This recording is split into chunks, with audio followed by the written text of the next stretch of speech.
Quadrilateral पढ़ते हैं, quadrilateral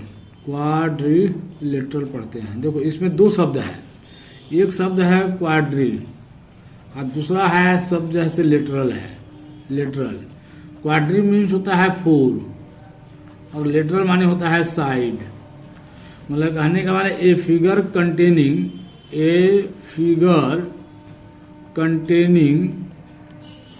containing four sides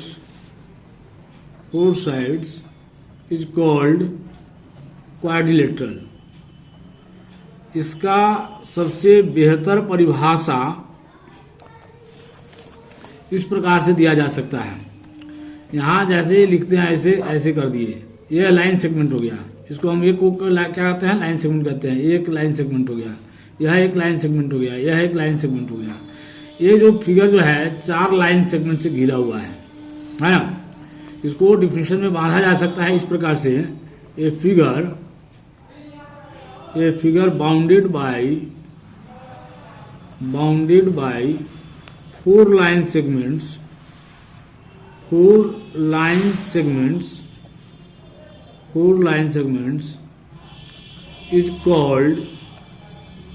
is called quadrilateral, है ना। क्वाड्रिलेटरल हो गया। इसमें जो यह जो साइड इसका हो गया, एक साइड हुआ, 2 साइड हुआ, 3 साइड हुआ, 4 साइड हुआ। मान लो इसका हम नेमिंग कर देते हैं इस पॉइंट को ए, बी, सी और डी।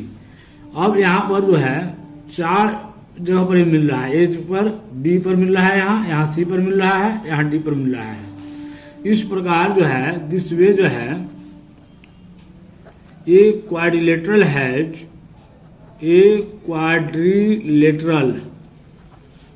हैज हो जाएगा 4 sides.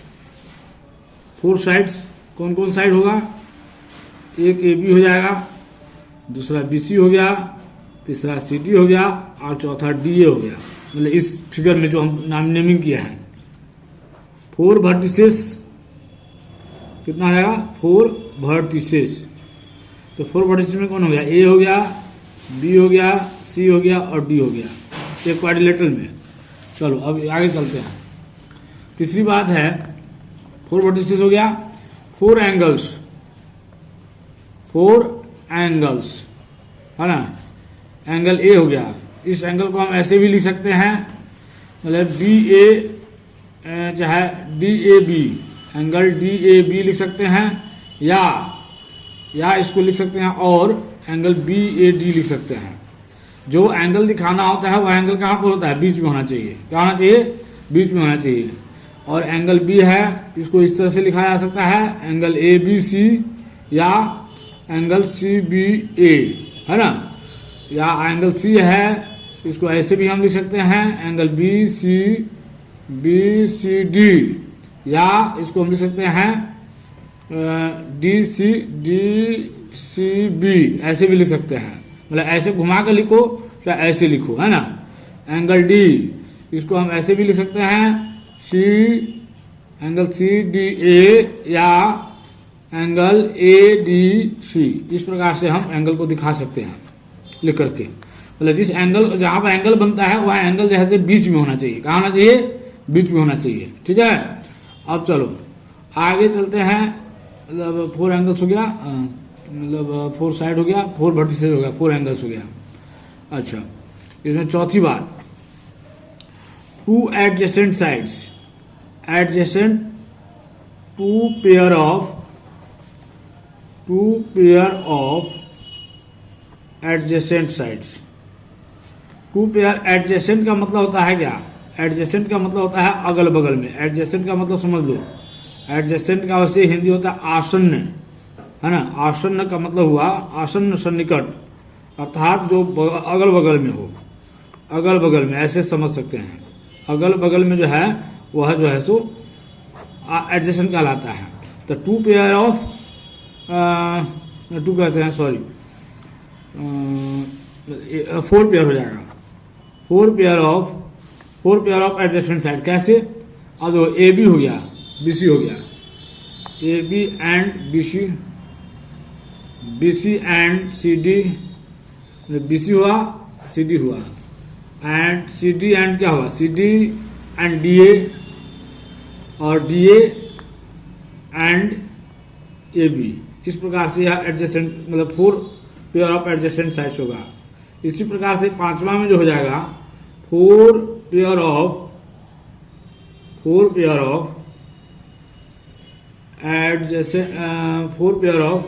Adjacent angles. Adjacent angles में भी इसी प्रकार से हो जाएगा। जैसे एंगल ए के पास भी कौन है, एंगल बी है, तो एंगल ए और बी हो जाएगा, एंगल बी और सी हो जाएगा, एंगल सी एंड डी होगा, एंगल डी एंड ए होगा। Angle A and angle B adjacent हो गया, angle B and angle C हो गया, angle C and angle D हो गया, angle D and angle A हो गया। इस प्रकार 4 पेयर ऑफ एडजेसेंट एंगल्स हो जाएगा। और पुनः जैसे यदि हम चलते हैं अपोजिट साइड, अपोजिट माने क्या होता है, आमने सामने। एडी के अपोजिट में कौन हुआ, बीसी हुआ, और ए बी के अपोजिट में कौन हुआ, सी डी हुआ। इस प्रकार से तुम देख सकती हो कि 2 पेयर ऑफ हो गया 4 5, छठा हो गया 2 pair of opposite sides, 2 pair of opposite sides. कौन कौन हो जाएगा इसमें, देखो ए बी एंड डी सी,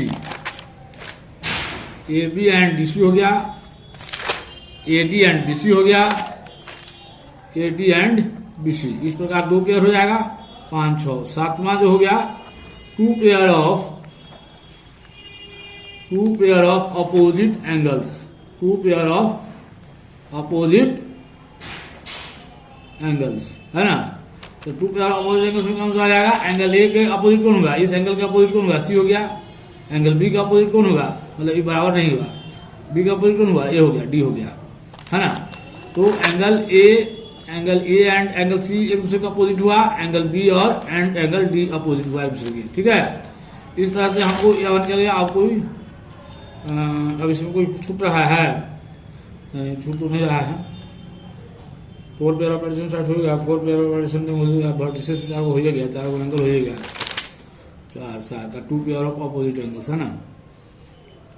दोनों अब इसको देखना है। सबसे पहली बात, एक क्वाड्रिलेटर में 4 एंगल हो गया, चारों एंगल का सम जो होता है 360 होता है। ए क्वाड्रिलेटर हैज 4 साइड्स, है ना, 4 angles. A quadrilateral has 4 angles whose sum is 360 degree. समझ ना, इस बात को समझो। अब कुछ स्पेस को समझना होगा। कुछ मतलब क्वाड्रिलेटर की विशेष आकृतियां होती है। क्या आकृति होती है, तो सबसे पहले पैरेलल साइड को समझ लो। पैरेलल साइड क्या होता है, पैरेलल साइड का हिंदी जो होता है समानांतर होता है। समानांतर भुजा का सबसे अच्छा उदाहरण जो होगा तो क्या, रेल की पटरी। रेल की पटरी देखते होंगे कि एक ही समान चलता है। इस कागज पर ही देख लो, ये जो है दोनों एक साथ जा रहा है। मतलब पैरेलल साइड का मतलब हुआ ऐसा साइड, मतलब ऐसा line segment, parallel line segment होगा तो कहेंगे तो साइड जो एक दूसरे से कहीं पर भी न मिले। यदि उसको तल में कहीं भी यदि बढ़ाते हैं आइदर साइड, है ना, या उसको लेफ्ट साइड में बढ़ाते हैं या उसको राइट साइड में बढ़ाते हैं, या इधर लेफ्ट में बढ़ाए या इधर राइट में बढ़ाए, वह कहीं पर एक दूसरे से क्या होता है, नहीं मिलता है, तो उसे हम पैरेलल साइड्स कहते हैं। अरे 2 लाइन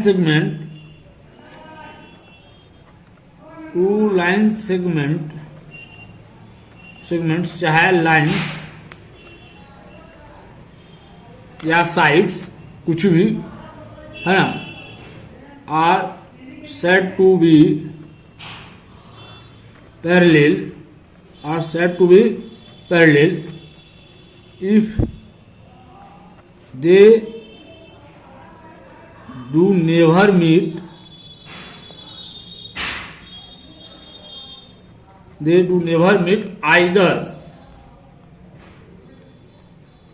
either side, है ना, either side if they may increase increase ना, बढ़ाया जाए, उसमें यदि बढ़ोतरी किया जाए तो वह मतलब जैसे कहीं पर भी नहीं मिलता है, एक दूसरे से कहीं पर भी नहीं मिलता है ना।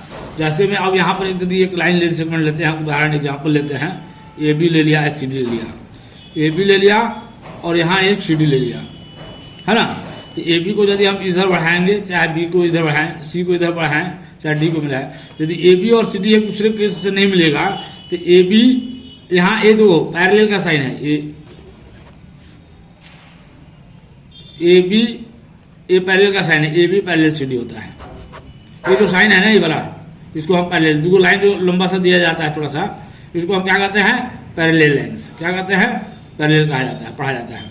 तो A B parallel C D हो गया। हमेशा always every distance between two parallel lines, distance between two parallel lines is always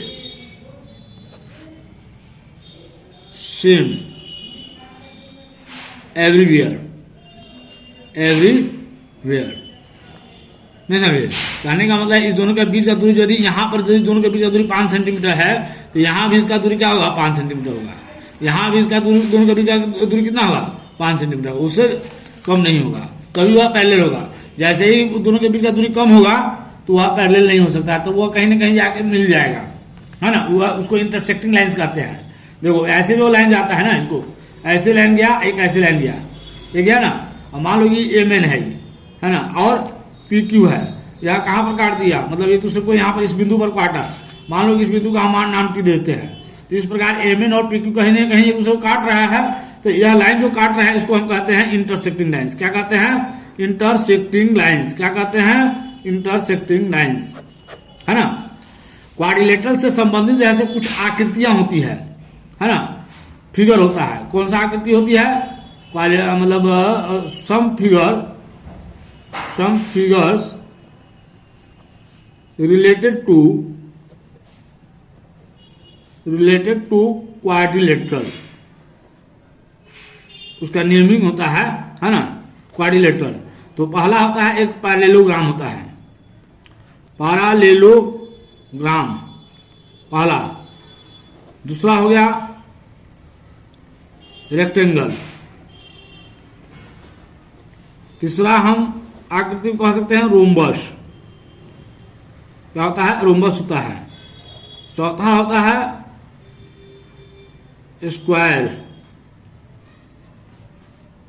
पांचवा हुआ rhombus square, rectangle rhombus square. और पांचवा हो गया तुम्हारा कहते हैं काइट, नहीं इसको कहते हैं ट्रेपजियम हुआ। और छठा जो होता है एक काइट होता है, काइट। ये जितनी भी आकृतियां हैं, इन चारों आकृतियों में जो है 4 लाइन सेगमेंट होते हैं। 4 लाइन सेगमेंट के मिलने से ही बनता है, लाइंस के मिलने से 4 लाइंस इसमें होता है, मतलब उसके मिलने से ही बनता है। पैरेललोग्राम हो, रेक्टेंगल हो, रोम्बस हो, स्क्वायर हो, ट्रेपजियम हो या काइट हो। पैरेललोग्राम देखो, समझ में भी आ रहा है कि नहीं आ रहा है। पैरेललोग्राम देखो, इसका जो अपोजिट साइड्स होगा, जिस क्वाड्रिलेटरल का अपोजिट साइड्स पैरेलल होगा, है ना, जिस क्वाड्रिलेटरल का एक क्वाड्रिलेटरल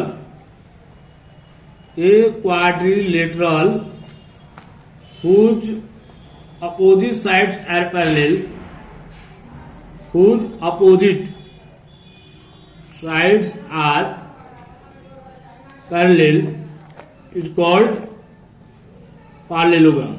is called क्या होगा, पैरेललोग्राम। क्या होगा, पैरेललोग्राम। मतलब अपोजिट साइड। अब देखो, मान लो कि ये साइड हम लेते हैं ए बी सी डी, इसका हम लिए एक पैरेलल ले।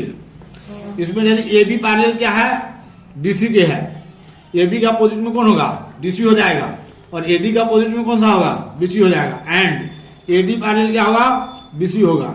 तो ये क्या हो जाएगा, एबीसीडी क्या हो जाएगा, इसका मतलब क्या हुआ, एबीसीडी तुम्हारा क्या हुआ, पैरेललोग्राम हुआ। ये पैरेललोग्राम, पैरेललोग्राम को ऐसे भी लिख सकते हैं, एक पैरेलल लाइन लिख दिए आज जीएम कर देते हैं तो यह पैरेललोग्राम को डिनोट करता है। ये बात को ध्यान रखना, ठीक है। अब इसमें कोई दिक्कत नहीं होना चाहिए। अब पैरेललोग्राम के बाद रेक्टेंगल आता है। रेक्टेंगल में क्या है, ये पैरेललोग्राम जो यहां पर हम कह रहे हैं पैरेललोग्राम, मतलब अर्थात रेक्टेंगल जो पैरेललोग्राम होता है, क्या होता है, पैरेललोग्राम। यहाँ पैरेललोग्राम को हमने क्वाड्रिलेटरल कहा है और यहाँ हम रेक्टेंगल में क्या लिख रहे हैं, ये parallelogram whose one angle is 90 degree, है ना, is called rectangle, is called rectangle.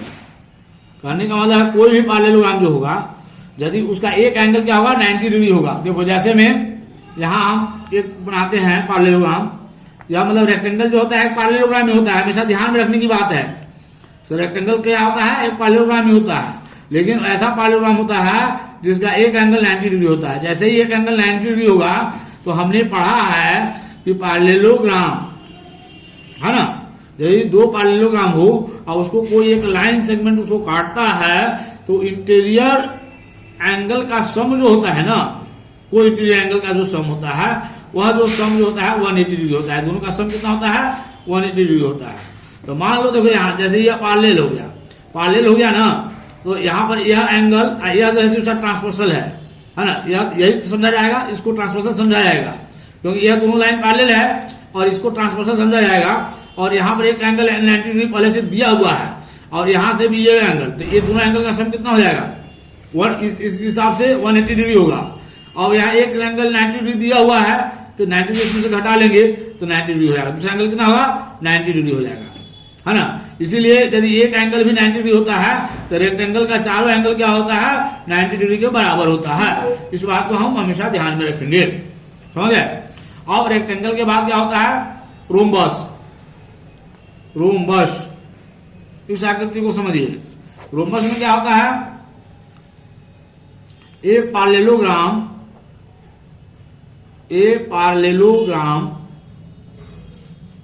whose all sides are equal is called क्या होता है, रोम्बस, is called रोम्बस होता है। कहने का मतलब है कि यहाँ जो पैरेललोग्राम होता है यदि इसका सभी साइड इक्वल होगा, आपस में बराबर होगा, तो वह आकृति क्या होगी, रोम्बस होगी। जैसे हमने यहाँ एक आकृति ABCD करके लिया, यहाँ ABCD एक पैरेललोग्राम है, मतलब यहाँ पर AB पैरेलल किसका दिया हुआ है, BC का दिया हुआ है, एंड AD पैरेलल जैसे BC का कह रहा है। और साथ साथ में यदि हम यह कहें कि AB बराबर है BC के, BC बराबर है CD के और CD बराबर है DA के, तो इस प्रकार इसका चारों साइड बराबर हो गया, अपोजिट साइड्स भी पैरेलल हो गया।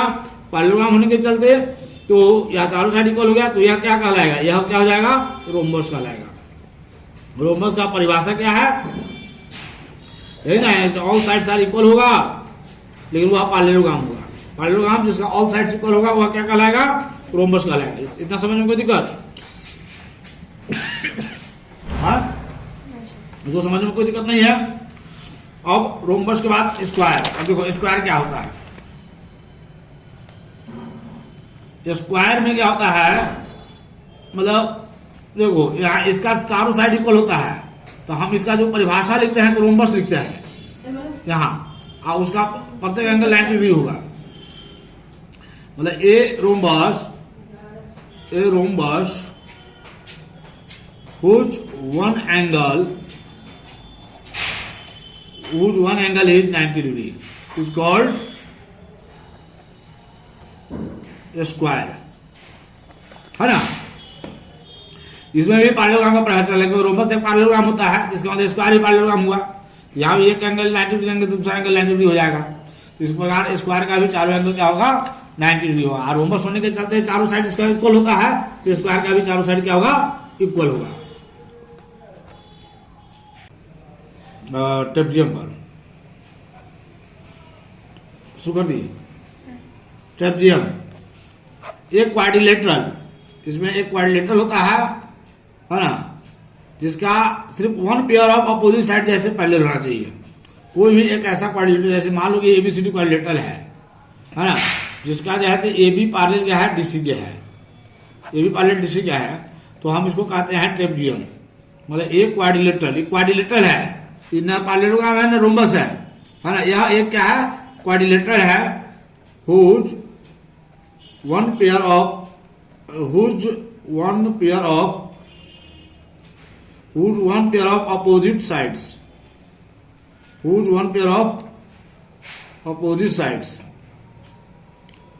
है ना आर पैरेलल है ना, one pair of opposite sides is parallel, is called क्या कहलाएगा, ट्रेपेजियम कहलाएगा। इज कॉल्ड ट्रेपेजियम, क्या कहलाएगा, ट्रेपेजियम।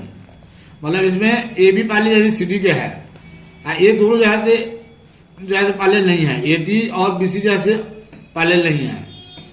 मतलब कहने वाला कोई भी क्वाड्रिलेटरल होगा, यदि उसका एक अपोजिट पेयर जो है तो पैरेलल हो जाएगा तो वह ट्रेपेजियम हो जाएगा। तो इस प्रकार पैरेललोग्राम भी एक ट्रेपेजियम हो सकता है, लेकिन ट्रेपेजियम जैसे पैरेललोग्राम नहीं हो सकता है। पैरेललोग्राम ट्रेपेजियम होगा, लेकिन ट्रेपेजियम क्या होगा, पैरेललोग्राम नहीं होगा। इस बात को हमेशा ध्यान रखना होगा, है ना। अब इसमें एक और बात आती है, जैसे कि यह हुआ ना, इसका एक पेयर अपोजिट साइड से पैरेलल होगा ही, ये जो नॉन पैरेलल साइड जो होगा, यदि मान लो यह इक्वल है, नॉन पैरेलल साइड यदि इक्वल है ना, जैसे मतलब जितना मान इसका होगा, जैसे यह 5 सेंटीमीटर का होगा तो ये भी 5 सेंटीमीटर का होगा, तो इस प्रकार ये दोनों इक्वल हो जाएगा। तो इक्वल होगा तो उसको आइसोसेलेस ट्रेपेजियम कहते हैं। इसको हम लिख देते हैं यहाँ पे ISOSCELES, isosceles trapezium. Isosceles trapezium मतलब ये ट्रेपेजियम जैसे ही कहेंगे तो दिमाग में बात आ जाना चाहिए कि one pair of opposite side जरूर पैरेलल होगा, एक है ना, एक one pair of opposite side क्या होगा, पैरेलल होगा। तो ये ट्रेपेजियम हुज है ना, non parallel sides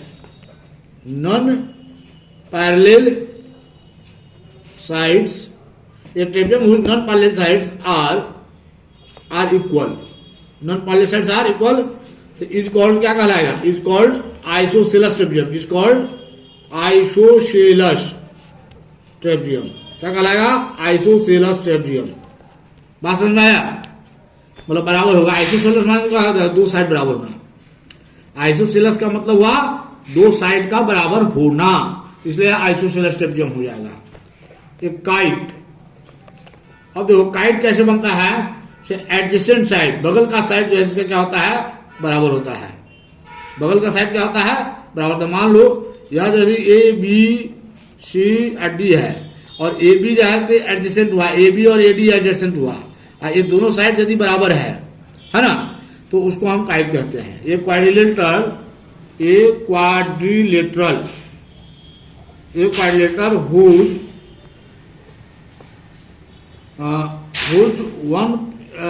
whose one pair of adjacent sides